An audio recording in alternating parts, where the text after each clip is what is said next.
कितनी अजीम बातें, कितनी अजीम रोशन बातें कि इंसान रोज़ा इधर रखता है, अल्लाह के बारगाह के करीब हो जाता है, रोज़ा फ़र्ज़ करने वाली ज़ात मिल जाती है इंसान को। आज हमें तो इस चीज़ का पता ही नहीं है, इस चीज़ की हसासियत का पता ही नहीं है। बिला वजह रोज़े को ना छोड़े। नबी अलैहिस्सलाम ने फरमाया 3 बंदे बदबख्त हैं। एक बदबख्त वो है जिसकी ज़िंदगी में रमज़ान आया और वह बंदा अपनी गुनाहों की बख्शिश ना करवा सका। रमज़ान आया, अपने गुनाहों की बख्शिश नहीं करवा सका। एक दूसरी हदीस मुबारका में नबी अलैहिस्सलाम ने इरशाद फरमाया, इसके 2 पहलू मौजूद है, वो भी बयान करते हैं। नबी अलैहिस्सलाम ने फरमाया, जिस बंदे ने रमज़ान का एक रोज़ा रखा, अल्लाह के हलाल को हलाल समझा, अल्लाह के हराम को हराम समझा, यानी अल्लाह के हुदूद को पहचाना, उसकी ज़िंदगी के पिछले जितने भी गुनाह हो चुके हैं, ये एक रोज़ा उसके गुज़िश्ता गुनाहों के लिए कफ़ारा बन जाएगा। इंसान रोज़ा रखे, पिछले जितने भी गुनाह किए, नबी अलैहिस्सलाम ने फरमाया ये एक रोज़ा उसके गुनाहों को मुआफ़ फरमा देगा। तो हम क्यों रोज़ों से भागते हैं? अच्छा, वो हदीसें बरकर रह ना जाए। नबी अलैहिस्सलाम ने इरशाद फरमाया 3 बंदे बदबख्त हैं।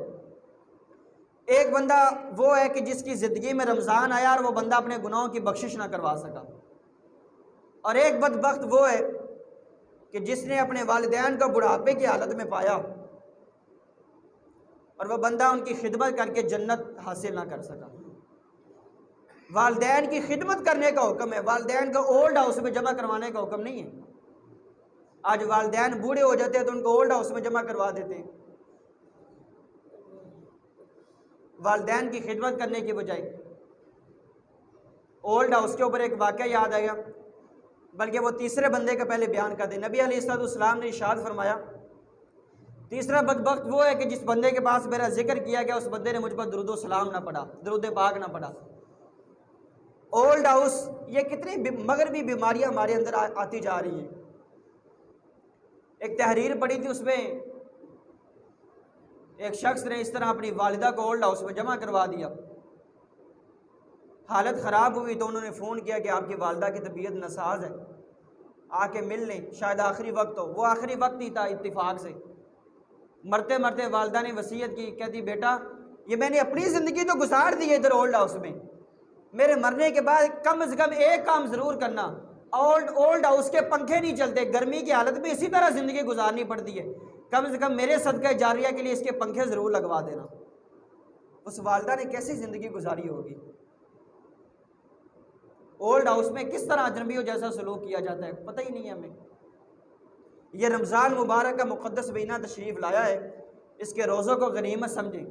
मामलात होते रहेंगे, रिज़्क़, बल्कि रमज़ान मुबारक में हर शख्स के घर के अखराजात बढ़ जाते हैं। ज़ाहिर है इफ्तारी में भी, सहरी में भी अखराजात बढ़ जाते हैं, लेकिन यहाँ पर रिवायात में एक बड़ी दिलचस्प बात मौजूद है कि इंसान सहरी और इफ्तारी के वक्त जितना मर्जी खा ले, जितना मर्जी खर्च कर ले, क़यामत वाले दिन इस रिज़्क़ का कोई हिसाब किताब नहीं है।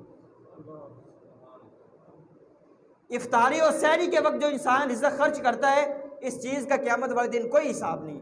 हालांकि क़यामत वाले दिन पर ये सवाल होने कि कहाँ से माल हासिल किया और कहाँ खर्च किया, लेकिन सहरी और इफ्तारी का कोई हिसाब किताब नहीं है। तो अपने माल में, अपने दस्ते मुबारक कह लें, अपने दस्ते मुबारक में कुशादगी पैदा करें, यतीमों गरीबों का एहसास रखें। कई लोग इधर गरीब मौजूद होंगे कि जिनके घरों के चूल्हे नहीं जलते होंगे, कई लोग ऐसे होंगे कि मौजूदा मुआशी हालात की वजह से, कोरोना वायरस की वजह से बेचारे सख्त किस्म की अज़ियत में, तकलीफ़ में मुब्तला होंगे।